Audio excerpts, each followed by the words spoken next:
Hola a todos. En este vídeo vamos a explicar de manera sintética los aspectos básicos que se tratan en las unidades 6, 7 y 8 de la asignatura. Como ya hemos comentado, sabéis que estos vídeos son un recurso que complementa al estudio del manual, pero que no puede sustituir al mismo, son solo una ayuda, ¿de acuerdo? Bien, entonces vamos a adentrarnos en la unidad 6, que se centra en el estudio del desarrollo social y de la personalidad. Y dentro de ella, el primer concepto importante que hay que destacar es el de la teoría de la mente, que sabéis que es la comprensión de los estados mentales que tiene el otro, de sus creencias, sus emociones, ¿vale?, las intenciones que hay detrás de sus actos.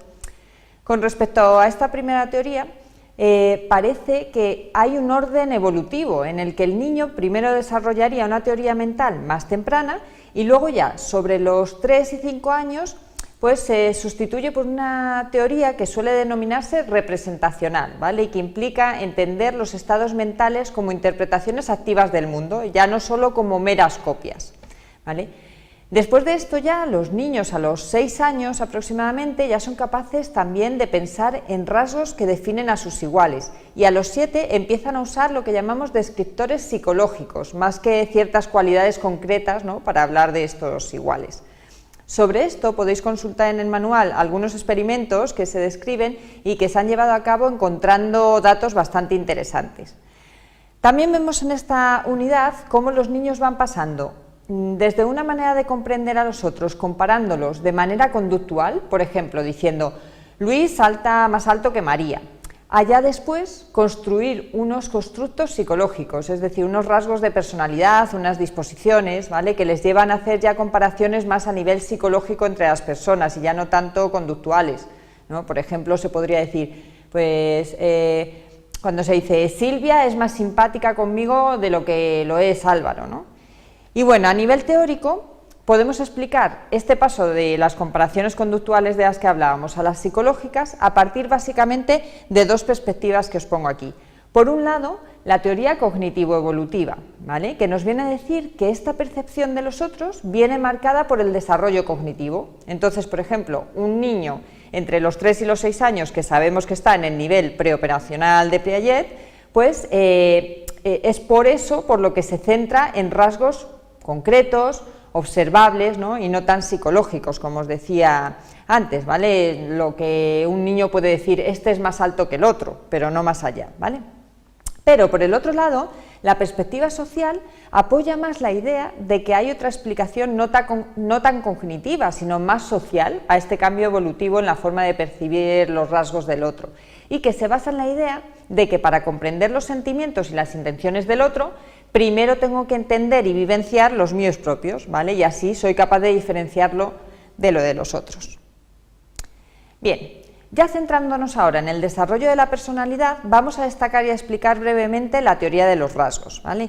Mirad, aquí os presento el modelo más extendido que fue elaborado por McCrae y Costa, en el que se diferencia la personalidad en 3 componentes, ¿vale?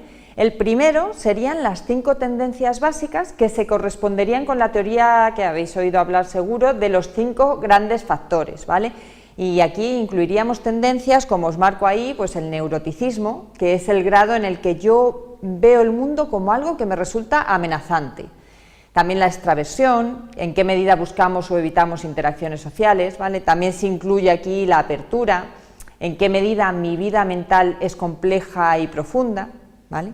Después ya el segundo componente que vemos en esta teoría sería las adaptaciones, es decir, mis hábitos, mis actitudes, las expectativas que yo tengo, pero eso sí, en ciertos contextos o en ciertas etapas de mi vida, ¿vale? Y en tercer lugar encontraríamos lo que llamamos el autoconcepto, ¿vale?, la imagen de nosotros mismos, ¿vale? Y todo esto pues daría forma a nuestra personalidad, ¿vale?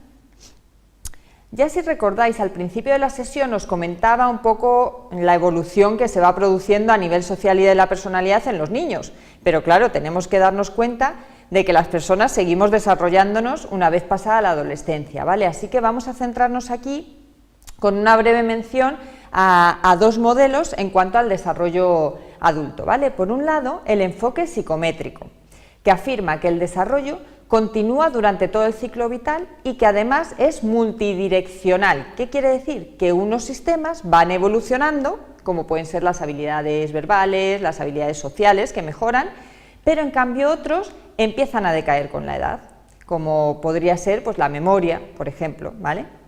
Y además, desde este modelo sugieren que este desarrollo depende también en cierta medida del contexto en el que nos encontramos y de las experiencias que hemos ido teniendo a lo largo del tiempo, ¿vale? Por otro lado, os pongo aquí el enfoque del pensamiento posformal, que viene a decir que durante el periodo adulto pues hay ciertas estructuras cognitivas de un nivel superior a las que existían en la niñez y en la adolescencia, ¿vale? Y son lo que llaman las habilidades de pensamiento posformal. Os pongo un ejemplo. Un adulto puede centrarse más en descubrir un problema nuevo, ¿vale?, que en resolver uno que ya se le ha dado. Es un nivel superior, ¿vale? Entonces, en síntesis, de este desarrollo del pensamiento adulto que acabamos de ver, podemos extraer tres conclusiones principalmente. Que la inteligencia adulta es multidireccional, ¿os acordáis? Unas habilidades se potencian y otras entran en declive. En segundo lugar, que el conocimiento del adulto depende del contexto en el que está y de las experiencias que ha vivido. Y por último, que además los adultos desarrollan esas habilidades de pensamiento posformal que son cualitativamente diferentes y superiores a las que se ponen en marcha en etapas previas, ¿de acuerdo? Y ya nos quedaría rematar este estudio del desarrollo social y de la personalidad con una breve mención a la vejez, ¿vale? En esta etapa podemos distinguir entre la tercera edad, que sería de los 60 a los 80 años, que aquí pues todavía se puede hablar de una cierta potencialidad en algunas habilidades, ¿vale? Sobre todo en las emocionales, por ejemplo, a nivel de la sabiduría. Y luego ya podemos hablar de lo que os pongo aquí, la cuarta edad, que sería a partir de esos 80 años y que ya se caracteriza más bien pues, por la presencia de problemas en todas las habilidades, ¿de acuerdo? Luego, las teorías que han surgido en el estudio del envejecimiento son básicamente tres, que las pongo aquí, que sería la del envejecimiento programado, que viene a decir que tenemos un programa a nivel genético que es el que determina cómo se produce nuestro envejecimiento, ¿vale? Otro enfoque que denominaríamos el de los radicales libres, que apoya la idea de que hay ciertas moléculas por ahí sueltas que se desestabilizan un poco, ¿no?, y entonces producen como errores en nuestro ADN, ¿vale? Y el envejecimiento pues sería el resultado de esos fallos. Y ya otra teoría sería desde la que se afirma que envejecemos como resultado de nuestro sistema inmunológico, ¿vale?, y también por las hormonas. Entonces, que cuando se van deteriorando, pues hacen que enfermemos y que, por ejemplo, nos contagiemos con mayor frecuencia, ¿no?, estemos más enfermos, ¿vale? Y con esto pues quedaría cerrado lo que vamos a ver sobre el desarrollo, entonces, que os decía, social y de la personalidad a lo largo de todo el ciclo vital, ¿vale? Así que ahora vamos a ver qué ocurre a nivel de identidad personal, que también es fundamental en nuestra evolución. Y esto ya lo vemos en la unidad 7 de la asignatura, ¿vale? Vamos a empezar definiendo el concepto del yo. Aquí os pongo un esquema, ¿vale?, que podemos ver que el concepto del yo es un sistema bastante complejo y dinámico, ¿no?, y os pongo ahí que hay diferentes constructos y que están relacionados entre sí, ¿no? Entonces, lo primero que vemos es que dentro del yo podemos diferenciar entre un yo existencial y uno categórico, ¿vale? El existencial sería el yo como un actor, como el yo que actúa ante lo que va pasando, ¿no? Y por otro lado, el yo categórico que os decía, que es el que más se ha estudiado, ¿no?, y es un constructo que está organizado. Yo tengo unas creencias sobre mí mismo y además las tengo jerarquizadas por orden de importancia, ¿vale? Además, es un yo dinámico porque le voy a dar más o menos valor en función del significado que tengan esas creencias en un momento determinado para mí, ¿vale? Y es más, es un yo que aprendemos con el tiempo, ¿vale? Este yo que creamos es resultado de las experiencias de vida.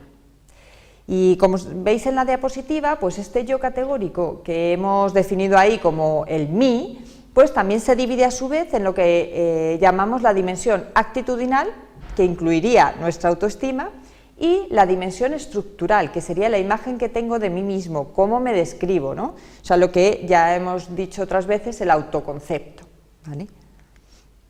Y ya metiéndonos más en este autoconcepto, pues es importante que conozcáis el proceso de desarrollo, ¿no?, que se produce primero por una capacidad de reconocimiento y de autodescripción, como os pongo aquí, ¿vale? Entonces, el autorreconocimiento se refiere a cuándo los niños son capaces de reconocer sus rasgos físicos y cuándo son conscientes de que son diferentes del resto de los niños en esos factores, ¿no? Y los investigadores que se han centrado en esto, pues han visto que ya los recién nacidos se suelen familiarizar pues con caras y voces de personas, ¿vale? Y fijaros, entre los 5 y los 8 meses reconocen su propio rostro y su voz y las diferencian de los demás, ¿vale? Así que vemos que esta capacidad de reconocimiento pues es muy temprana, ¿no? Empieza a desarrollarse de manera muy temprana. En el manual sí que podéis ver algunos experimentos concretos que se han llevado a cabo para indagar un poco más en cuanto a cómo los niños pues van formando esta capacidad de autorreconocimiento, así que echas un vistazo porque realmente son resultados muy interesantes y curiosos, ¿vale? Pero aquí no nos vamos a detener en ello. Así que también tenéis que ver que por otro lado tenemos la autodescripción, ¿vale? que os decía antes, y esta se referiría más a reconocer que las personas nos caracterizamos por algunas dimensiones, ¿no? Por ejemplo, tenemos una edad concreta, un género, ¿vale? Y parece que el niño, en cuanto a esto, pasa por 6 estadios que os he puesto ahí, ¿no? Tenemos desde la primera infancia hasta la adolescencia superior y poco a poco pues van evolucionando en la manera que responden, diríamos, a la pregunta de ¿quién soy yo?, ¿no? Pues al principio un niño, por ejemplo, de 3 años, pues se va a basar en describir conductas concretas, ¿no? Cosas observables, pues tengo el pelo negro, los ojos marrones, ¿vale? En cambio, ya en la adolescencia tiene un pensamiento más abstracto y ya empiezan, por ejemplo, a hacer mención a su yo académico, ¿vale? O más a cosas a nivel emocional. Ya luego en la adolescencia superior pues reflejan incluso algunos valores, algunas metas personales, ¿no? Que han ido aprendiendo y por ejemplo pues podrían decir pues soy muy responsable, ¿no? Intento esforzarme para poder ser el día de mañana pues un buen médico, ¿no? ¿Veis cómo se va complejizando todo? Bien, entonces más o menos nos ha tenido que quedar claro qué es el autoconcepto con estas pinceladas que hemos ido dando. Y ahora vamos a ver otro concepto también fundamental dentro del desarrollo de la identidad personal, que es la autoestima, ¿vale? ¿Y a qué se refiere la autoestima? Pues sabéis que es la evaluación que hacemos de nosotros mismos y que puede llevarnos a un mayor o menor grado de aprobación, ¿vale? El grado en el que nos consideramos a nosotros mismos como una persona importante, que somos capaces de hacer bien las cosas, ¿vale? Y así pues sabemos que hay niños que tienen una autoestima más elevada y otros en cambio pues que destacan más sus puntos débiles, sus defectos, ¿no? Más que sus virtudes. Y como ponemos aquí, pues se puede distinguir 4 dimensiones básicas dentro de la autoestima, ¿vale? Por un lado, la aceptación básica, el sentido que tengo de bienestar, de autonomía personal, ¿vale? Por otro, la aceptación que llamamos condicional, esto se refiere a la aprobación por parte de otros.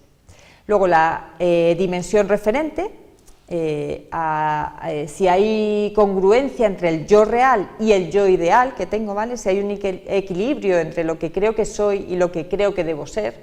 Y ya por último sería la dimensión de la autoestima, de la autoevaluación, ¿vale? Cómo me evalúo a mí mismo en comparación con los otros. Y un concepto muy importante en relación a lo que estamos viendo en esta unidad es la indefensión aprendida, ¿vale? Esto es cuando percibimos de manera continuada que nuestros fracasos pues no son algo que dependan de nosotros mismos, ¿vale? Y que por tanto no puedo hacer nada para evitarlos, ¿no? Os pongo un ejemplo. Si yo suspendo un examen y me digo, es que era dificilísimo, ¿no? Aunque hubiese estudiado, nunca hubiese aprobado. Estoy atribuyendo ese fracaso a una causa que no controlo, ¿no? O, por ejemplo, ese niño que piensa que lo que le pasa ha sido por suerte, pues esta es una causa inestable, ¿no? Que no nos permite prever lo que va a suceder. Y claro, pues no lo podemos controlar. Así que imaginaros entonces, si un niño cree que suspende por algo que no puede controlar, como que es poco inteligente, y que además es algo que no va a poder cambiar, pues se crea esta indefensión aprendida de la que hablamos, ¿vale? Y por supuesto esto va a tener un efecto negativo en su rendimiento académico. Así que es muy importante que desde la escuela y también desde las familias, por supuesto, se trabajen este tipo de atribuciones causales que llevan a cabo los niños, ¿vale? Para fomentar en ellos pues, la percepción de que pueden controlar y cambiar las cosas que les pasan por ellos mismos, ¿vale? Y esto tenemos que hacer pues, a través de ejemplos que les pongamos de que el esfuerzo puede dar su fruto, ¿no? Que si dedican tiempo lo van a hacer bien, etcétera. Y ya para cerrar la unidad 7, nos vamos a centrar en cómo se produce el proceso de formación de la identidad personal, porque según Erickson se alcanza uno u otro estatus de identidad en función básicamente de dos criterios que veis ahí, ¿vale? Por un lado, la crisis de identidad, que se da en mayor o menor medida según la etapa en la que está la persona, ¿vale?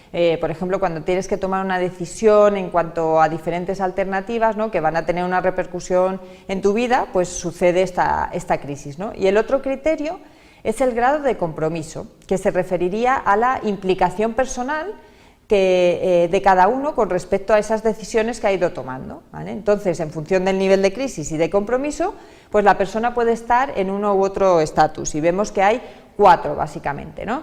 Sería la identidad lograda, en ese la persona ha sufrido un periodo de crisis, pero lo ha superado y se ha comprometido, ¿no? Por ejemplo, imaginaos que ha tenido que decidir entre qué carreras estudiar y finalmente ha tomado una decisión y se ha comprometido.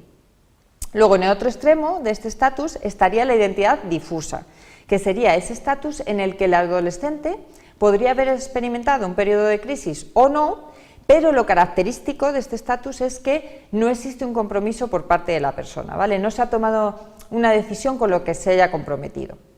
Después, la moratoria, que en este estatus pues la persona está justo en un momento de crisis y además no se encuentra demasiado comprometido, ¿vale? Está en medio de esa crisis sin resolver.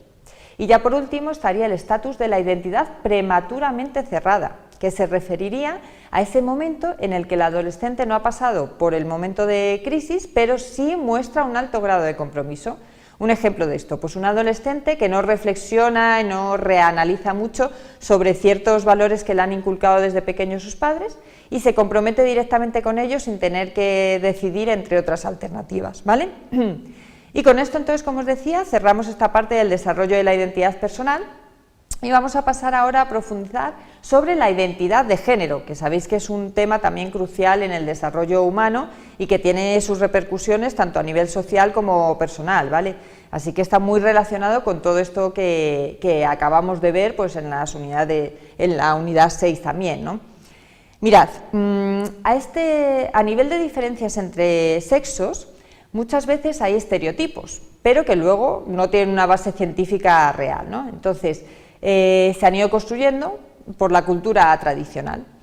Entonces hay que corroborar eso, ¿no? Pero sí que es cierto que hay algunos estudios en cuanto a estas diferencias de género que se han realizado comparando a hombres y mujeres y se han encontrado algunas diferencias, ¿no? Por ejemplo, en sus habilidades verbales. Sí que es sabido, ¿no?, que las mujeres suelen adquirirlas antes y luego son un poquito superiores en comparación con los hombres, ¿no? Y esto está bastante probado. Y también en el nivel de agresividad, que los chicos parece que suelen ser algo más agresivos tanto a nivel verbal como físico, ¿vale? Y bueno, la orientación espacial, ¿no?, la competencia matemática, suelen también presentar un mayor nivel los chicos. Pero bueno, hay que tener en cuenta que estas diferencias, además, no se mantienen constantes siempre a lo largo de los años, ¿vale? Y parece que se ha visto que estas diferencias más bien se van haciendo pequeñas con el paso del tiempo y entonces cada vez los hombres y las mujeres pues se van pareciendo más según pasan los años, ¿vale? Entonces, en base a esta idea se formuló lo que denominamos la hipótesis de semejanza de género, ¿vale? Esta viene a decir que hombres y mujeres se parecen más que se diferencian y que por tanto las repercusiones de estas pequeñas diferencias que vemos pues no son demasiado significativas en la vida de las personas, ¿vale? Y es que muchas veces pues encontrar o no estas diferencias depende más del contexto en el que lo estemos analizando, ¿vale? Y fijaros, los expertos de este campo diferencian entre 3 conceptos importantes, ¿vale?, que sería la identidad de género, los estereotipos, que os pongo aquí, y la conducta de género, ¿vale? Vamos a ver un poquito en qué se diferencia muy brevemente. Por un lado tenemos la identidad de género, ¿vale?, que se forma de manera muy temprana y ya sobre los 4 meses, por ejemplo, pues los niños identifican voces femeninas y masculinas con las caras que tienen características femeninas o masculinas, ¿vale? A los 2 o 3 años ya diferencian entre chico y chica o mamá y papá, ¿vale? A partir de los 5 ya suelen entender incluso que el sexo es algo permanente, ¿no? Que no cambia, no se hacen chico o chica por el paso del tiempo. Después, los estereotipos que os decía, ¿no? Pues se ve que los niños empiezan a adquirirlos cuando son conscientes de su identidad como un chico o como una chica, ¿vale? Y empiezan entonces a decir cosas como, es que las chicas hablan mucho, ¿no? A las chicas les gusta jugar con muñecas y a los chicos con el balón, ¿no? Y claro, suelen ir aprendiendo primero los rasgos positivos de su género, ¿no? Por ejemplo, pues si soy una chica, pues pienso que es que las chicas nos expresamos mejor, somos más empáticas, ¿vale? Y después se suelen aprender los rasgos negativos que se asocian a los chicos, ¿no? Pues es que yo soy una chica, pero los chicos son más agresivos, etcétera, ¿no? Y ya hablando del tercer concepto que os señalaba, de la conducta de género, pues se ha visto que en principio cuando se estudia a un niño o una niña por separado, pues no se detectan muchas diferencias en la manera de comportarse, pero ¿qué pasa? Pues que cuando se estudian en contextos sociales, ¿vale?, insertos en la cultura, pues la cosa cambia, porque yo como niña me junto con otras niñas y llevo a cabo pues conductas más propias de niñas socialmente hablando, ¿no?, y que se diferencian más de lo que hacen los niños. Y así se va produciendo un poco esa segregación de género, que además se hace más pronunciada con los años, ¿vale?, porque ya con 2 años, por ejemplo, los niños suelen preferir juntarse a jugar con otros niños más que con las niñas, ¿no? Y a los 4 o 5 años no solo es que les guste más, sino que suelen rechazar jugar con los del otro sexo, ¿vale? Y esto pues cada vez se va acrecentando más. Y bueno, las causas que se ha visto de esta segregación pues no parecen estar del todo claras, porque pueden ser muy variadas, ¿no? Podría ser pues el diferente desarrollo que tenemos a nivel cognitivo entre hombres y mujeres, los niveles de hormonas, el conocimiento que tenemos a nivel social, etcétera, ¿vale? Venga, y para entender esto tenemos que ver un poco los modelos teóricos que se han centrado un poco en estas diferencias de género. Y aquí vamos a explicar entonces de manera muy sintética los 4 que tenéis detallados en el manual, ¿vale?, que serían estos. Mira, el primero, la teoría psicoanalítica, que dice que ya entre los 3 y los 6 años, en la etapa fálica, ya se adopta el género, y es cuando se produciría lo que conocemos como el complejo de Edipo o el complejo de Electra, ¿no?, en el que el niño pues se siente cierta atracción por el progenitor del sexo opuesto, y ahí pues entramos en un conflicto, ¿no? Y aquí sería cuando antes, por ejemplo, hablábamos que se da un periodo de crisis, ¿no?, este conflicto que hay que resolver. Y esto pues, ¿qué suele pasar? Pues que lo que se hace es adquirir un compromiso, ¿vale?, como decíamos antes, y entonces el niño decide identificarse con su progenitor del mismo sexo que él, ¿no? Y entonces pues empiezan, por ejemplo, las niñas pues a imitar a sus madres, ¿vale?, hacen lo que suelen hacer ellas, etcétera. Pero bueno, es cierto que esta explicación que daba Freud pues ha sido muy criticada por diversos motivos, así que no tiene muchos seguidores ahora mismo por las limitaciones, ¿no? Pero sí que es cierto que tenemos que ser conscientes de que gracias a estas explicaciones pues se ha ido avanzando y se ha promovido que se siga investigando en el campo, ¿no? Entonces es una aportación muy importante y la tenéis que conocer y tener en cuenta, ¿vale? Luego vemos la teoría del aprendizaje social, que dentro de ella lo que se hace es estudiar las diferencias entre géneros a partir de lo social, ¿vale? Lo importante para estos autores que están en este modelo, pues ya no es tanto el niño en sí mismo, sino que sería más bien el ambiente que les rodea, ¿no? Y aquí Bandura, por ejemplo, decía que los niños forman la identidad de género por 2 mecanismos esenciales, por la instrucción directa o por aprendizaje por observación, ¿no? Un ejemplo de instrucción directa pues podrían ser unos padres que felicitan al niño pues porque lleva a cabo una conducta que es propia de su género, ¿no? Pues mi hijo juega muy bien al fútbol, como tienen que hacer los buenos chicos, ¿no? O a veces pues los propios padres sirven como modelo de sus hijos al comportarse como se espera en un hombre o en una mujer, ¿vale? Y los niños pues van aprendiendo a verlo. Aquí sería un ejemplo de aprendizaje por observación, ¿no? Y esta teoría, aunque ha sido muy importante también en el campo de la identidad de género, pues también presenta problemas, ¿vale?, como veíamos en la psicoanalítica, porque en realidad no está demostrado que sea tan fuerte la influencia de los modelos y, por supuesto, tampoco que sea la única causa, ¿no?, para que se forme esta identidad de género, ¿vale? Así que luego estas teorías de aprendizaje social es cierto que han ido evolucionando y ahora ya no se tiene en cuenta solamente el ambiente, sino que ¿qué dicen que es lo importante? Pues el ambiente en interacción con lo cognitivo también, ¿vale? Y así pues quedaría formado un sistema que estaría compuesto pues por mi conducta, por la persona mismo, ¿no? Y por el ambiente, ¿vale?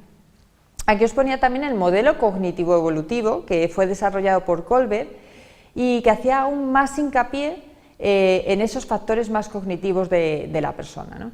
No dice este autor que no sea importante el ambiente, ¿no? Pero todo lo que aprendemos de ese medio estaría filtrado por nuestra estructura cognitiva interna, ¿vale? Entonces, a partir de este marco teórico, Kolber concluye que la identidad de género pues, se forma a través de 3 estadios, básicamente, que sería el primero, la identidad básica del género, que se basa en la apariencia física, principalmente, después ya la estabilidad y acabaría con la constancia del género, ya a los 6 o 7 años, ¿vale? El género ya es algo estable y permanente. Y luego, por último, os comento el enfoque del esquema de género, ¿vale? Aquí también se da más importancia a la estructura interna del individuo más que al ambiente en sí para la formación de la identidad de género, ¿vale? Y esta teoría se basa en 3 principios, básicamente. El primero, que los esquemas de género son las representaciones que tenemos sobre nuestros conocimientos del género y que además estas van cambiando, ¿vale? En segundo lugar, que el niño tiene un papel activo y que no es que copie la información del medio, sino que la va procesando, la selecciona, la codifica, ¿no? En función de esos esquemas que tiene. Y luego, en tercer lugar, también que la memoria y la motivación pues son las que guían un poco el procesamiento de la información que llega a estos esquemas que tenemos, ¿vale? Así que, como veis, pues tenemos diferentes perspectivas y cada una nos va aportando algo diferente a la identidad de género, ¿vale? Así que es importante que las conozcamos todas y que las integremos a la hora de hacer un completo estudio en este campo, ¿de acuerdo? Y así cerraríamos esta parte del temario, en la que hemos abarcado, como habéis visto, básicamente 3 ámbitos del desarrollo humano, ¿no? El social, la personalidad y la identidad, tanto personal como de género, ¿vale? Así que ya sabéis que si hay algo que no quede claro, pues podéis preguntarme todo lo que necesitéis a través del foro del aula, por correo electrónico o por teléfono. Así que un saludo y nos vemos en el siguiente vídeo.